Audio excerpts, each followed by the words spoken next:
Hi, hello, welcome to another raid build video where we're going to build 4 Pokemon for Hisuian Decidueye, the 7-star raid that will be the Grass-type Tera debuting next week, or I don't know, this week, depending on when you're watching this video. If this is one of your first times watching my raid build videos, I build Pokemon that work in pairs or that work together in groups. We got 4 of them today, and I'm super excited about one in particular. Before we go into the 4 Pokemon, let's just talk about Hisuian Decidueye real quick. It is a grass-fighting Pokemon with the hidden ability Scrappy. So very confident that it'll have its hidden ability because every single 7-star raid up to this point has had its hidden ability. Now, Scrappy lets its fighting type moves hit ghost type Pokemon. So I already know, and I already saw on social media that there were 3 ghost type Pokemon, fire ghost type Pokemon. There's a lot of fire ghost type Pokemon that people suggested. Skeledirge, Ceruledge, Chandelure. They all will get hit by fighting type moves, and fighting type moves will be neutral damage, so not resisted, not super effective, but neutral damage.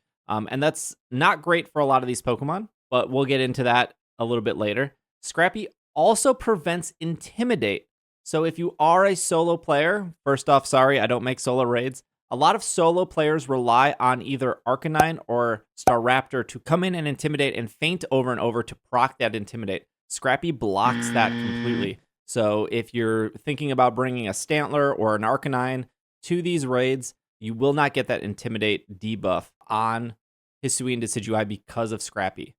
Moving on to its base stat total, it is not a particularly fast Pokemon with a base 60 base speed, and it does have an attack stat of 112. On top of that, its signature move is physical. It does get a lot of physical moves, but its special attack is 95. I am going to talk about and show a couple special type moves. Now, I know what you're thinking, Steve, it's never going to have a special type move.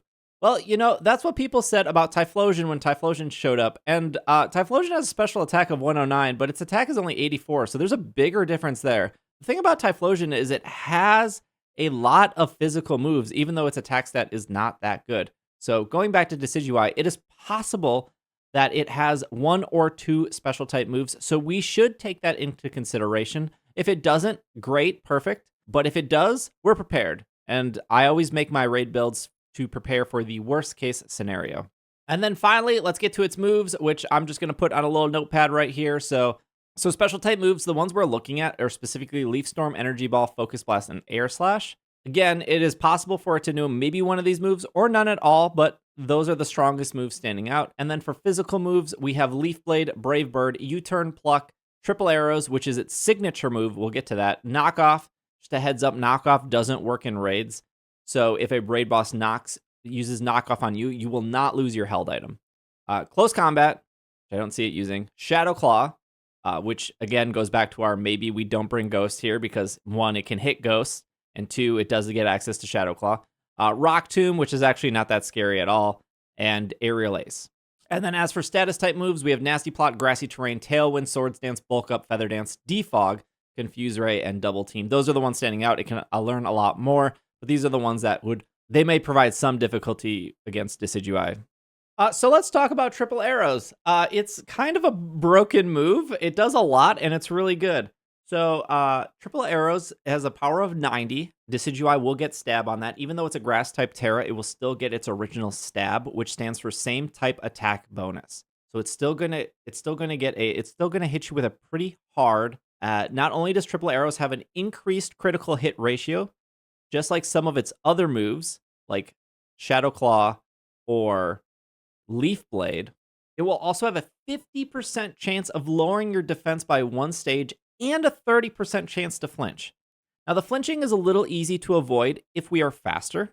The defense, we can't really avoid that without using a move like Mist. So crits will go through Light Screen or Reflect. Crits will also ignore if we are like a +2 with an Iron Defense, or if they're a -2 attack because of something like Lunge or Struggle Bug. So we're really worried about this move in particular. That's okay. I did a bunch of calculations, and the 4 Pokemon we have will survive this just fine. Okay, so this brings us to our first Pokemon, which is Iron Moth. And I think Iron Moth is the best Pokemon here. So I'm going to use an Adamant Decidueye here with the Grass-type Tera. And we're going to just base off the moves of Leaf Blade, which is high crit, Brave Bird, which is the strongest flying type move it gets. Also, original Decidueye got Brave Bird. Triple Arrows, which is that signature move that we talked about, and then Shadow Claw. So 3 of these moves have high critical hit ratio. Going against our Iron Moth, we're seeing a 7-hit KO, a 3-hit KO, a 5-hit KO, and a 5-hit KO. The reason I said we are not too worried about Triple Arrows is because in this situation against Iron Moth, it's more likely for Decidueye to press the Brave Bird button against us over the Triple Arrows. These raid bosses like to use the move that does the most damage possible to you, with the exception of when it's programmed to do a move. So for example, if you remember the 7-star Pikachu, it would always open up with Surf no matter what. So even though maybe your Pokemon wouldn't take any damage from Surf, it just defaults opens up with Surf. So there could be a turn or two where Decidueye does just default to Triple Arrows because that's what's programmed. But other than that, it will try to use the strongest move possible, which is Brave Bird. Now, Iron Moth gets access to Lunge. So if we use 1 Lunge here, we can see that Brave Bird drops down to a 4-hit KO. And if we use another Lunge, Brave Bird drops down to a 5-hit KO. You can see all these other numbers going down. And then, of course, if somebody sets a Reflect, it's a 6-hit KO. And then if we use Lunge again here, it is an 8-hit KO. So we have a lot of options with Iron Moth being able to control the attack stat. And then if our teammates have Reflect as well. And keep in mind that Brave Bird is not a high crit move. We don't have to worry about that. Now, here's the really great thing about Iron Moth, that Iron Moth has access to Acid Spray. So we're going to say that Fiery Dance does about 100% damage. These raid bosses have a little over 3,000% health. If we Acid Spray 3 times, we are doing about 400% damage. And then if we set up Sun, we are doing about 658% damage. And if we get maybe lucky and we get 2 Fiery Dance boosts to our special attack, that puts us at 1,300 damage. And let's just say somebody sets Electric Terrain, we access Quark Drive. That is doing a lot of damage. You can set your own Electric Terrain, you can set your own Sun, and Fiery Dance has a 50% chance of raising your special attack by 1 stage. On top of that, the next Pokemon we're going to show gives Iron Moth another 30% increase. So it's doing a lot of damage. It can control Decidueye's attack stat. It can set Electric Terrain, which would benefit 2 Iron Moths on the field. It can set Sunny Day, which can also benefit any fire Pokemon on the field. And it can set Acid Spray. The one thing I will say about Iron Moth is once you terastallize to fire, you do open up yourself to a little bit of weakness, which is when he switches back to Triple Arrow. So if you remember the 7-star Mewtwo raid, a lot of Mews would Struggle Bug 3 times, then Swords Dance 3 times, and then terastallize because you take less damage before you terastallized in that battle. I think it's going to be the same here. With Iron Moth, you're probably going to trigger the Raid Shield with the massive amount of damage, and then terastallize when you're set up again. So Raid Shield goes up, stats are cleared, go ahead, Acid Spray, Lunge, then terastallize the Fiery Dance, break the shield, and then the raid should reach its conclusion. So again, we won't know 100%, but as long as this raid isn't set up like a Mewtwo or a Pikachu, it should follow a structure of the Raid Shield procs at a certain time, your stats reset, you'll go ahead and break the Raid Shield, your stats will probably reset again, and then you can finish the raid. I know what you're thinking. What about Iron Hands? Well, dear viewer, I have an Iron Hands build for you here. And now I already did the calculation. You're seeing about 500% damage, and that is a +6 Adamant with Quark Drive activated, 252. I put a charcoal on it, although most Iron Hands run like Shell Bell or Citrus Berry, but just to do a little bit extra damage. And we'll go ahead and we'll set Sun. And Iron Hands only tops out at about 750%. I just want to go back and show the Iron Moth. And the only difference is instead of us being +6, we used Acid Spray 3 times, which does get us to terastallizing faster. And you can see how much damage we're doing. Now imagine 2 Iron Moths on the field. I think safe to say you will be fine. I want to say that this is not that 30% boost that we're going to get from another Pokemon, which is the next Pokemon I'm going to talk about, which is one of the most exciting Pokemon we've ever made on this channel, which is Charjabug. What? Why it's not 250? Why it's not 200. It is $220. Charge-a-Bug, you say? Charge-a-Bug, I say. Charge-a-Bug is an amazing Pokemon, and it has an amazing ability called Battery.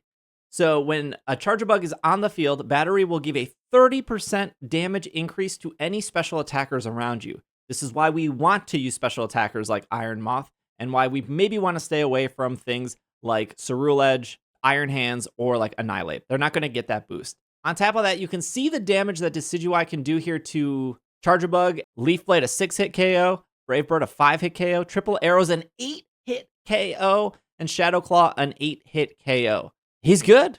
He's great. He's not going anywhere. If we were to lunge 2 times, we have Leaf Blade plus 10-hit KO. Brave Bird, 9-hit KO. Triple Arrows, 20-hit KO. Shadow Claw, 20-hit KO. This is a Charge-a-Bug. Charge-a-Bug also has access to Struggle Bug in case Decidueye has 1 or 2 special attacks. Charge-a-Bug has access to Electric Terrain. This is going to pair perfectly with Iron Moths on the field. That's one less thing Iron Moth needs to do is set Electric Terrain. Unfortunately, Charge-a-Bug does not get Sunny Day, so either Iron Moth or another Pokemon will have to set Sunny Day. Now, we do have a little bit of special defense over the defense. That's not specifically for this raid, although as you can see the damage, we don't need any more defense. But I was actually building Charge-a-Bug as a universal raid supporter that you could use in 6-star or 5-star raids. So it just happens that while I was building this raid came out and it worked out perfectly here. You could also run a Light Screen or Iron Defense if you want to. I don't think you need to at all, but those are just some other options that Charge-a-Bug gets that maybe you want for future raids. You don't have to terrestrialize it at all. So you're pretty much going to open up with Lunge a couple times, and then when the Iron Moths are ready to do big damage, you set Electric Terrain to proc their abilities, Mud Slap in between to decrease Decidueye's accuracy. And that's pretty much it. You're playing full support here. Charge-a-Bug would be the healer, so you'll have 3 heals, of course, through Heal Cheer, so just use them wisely, and if you're playing with a group, I don't know if randoms are going to really understand what Charge-a-Bug is doing, but if you're playing with a group, and you run out of Heal Cheers, just let them know that they'll need to take over. But because Charge-a-Bug's reducing so much damage, you shouldn't need to rely on spamming heals over and over. Speaking of reducing damage, we have a Reflect user here. So we have Armarouge, which also has access to Acid Spray. Now, I do like to make my Pokemon do different roles. We're all not doing the same thing, or Pokemon feel too samey. But in this case with Armarouge, it does have the Acid Spray, which will obviously benefit both Armarouge and Iron Moth. But also it gets access to Lava Plume, which has a 30% chance to burn. This is great because if we are going to get a lot of critical hits from Decidueye, burning it will reduce that damage, and it's 30% that will work when the shield is up as well, so you can still burn it behind the shield. Reflect to reduce damage. We saw how much Reflect helped Iron Moth earlier in this video, and then Sunny Day to increase the damage for Iron Moth and for Armarouge itself. If it does lean into more special attacks, maybe we'll want to put Mystical Fire on to reduce the special attack. And Armarouge also gets access to Taunt. If we are getting spammed by, I'm not sure what we could get spammed by. I was going to say Feather Dance, but Feather Dance is pretty irrelevant to us because all of our Pokemon are special attackers. So I guess we could Taunt to stop Feather Dance, but we can just ignore that. That's fine. And then I was going to say maybe Bulk Up, but we don't care if its defense is getting higher because we're going to be attacking it on the special side. And if its attack gets higher, we have Lunge to control that. So even with Swords Dance, I guess we could stop a Swords Dance, but we have Lunge to control that as well. So Taunt could be useful, and I always like to build one Pokemon with Taunt. So if you need Taunt, I think Armarouge is a good Taunter. In both situations of our 2 main attackers, Armarouge and Iron Moth, they're going to, in this case, if he has Shadow Claw, he's going to use Shadow Claw over that, or even Brave Bird. And then in Iron Moth's case, he's probably going to default to Brave Bird, assuming he has it over Triple Arrows. And then our last Pokemon will be Torkoal. And Torkoal will actually have the ability Shell Armor to prevent any critical hits. We know that Decidueye has a lot of high crit moves. Shell Armor prevents that. And while Drought is really helpful to set Sun, Torkoal is mostly an in-between all-arounder Pokemon. So not full attack, not full support. So we have plenty of time to set Sun. And if we think about the playstyle of Iron Moth and Armarouge, they're not going to start using Fire-type moves until around turn 2 or 3. So that gives us plenty of time to set Sun as Torkoal. So Torkoal has Burning Jealousy, which is a really cool move. If Decidueye has a turn where it's going to bulk up or it's going to Swords Dance, That's the turn will hit Burning Jealousy. Not only will it do damage, but it will guarantee burn them. If there's none of that pattern, although I think there probably will be a turn it Swords Dances or bulks up, which is where we would click Burning Jealousy. If that pattern is hard to spot, we can use Lava Plume just like we can with Armor Rouge to fish for a 30% burn. That's going to benefit and help the whole team when Decidueye is burned. We also have Helping Hand to help out Iron Moth or Armor Rouge do that massive damage. Torkoal has a pretty massive defense stat. So we're going to take advantage of that. We're going to put 252 into defense, 160 into HP. We're actually just going to put 12 into special defense. And the reason for that is the one move that Torkoal would worry about is Focus Blast. And that's actually why Amnesia is here too.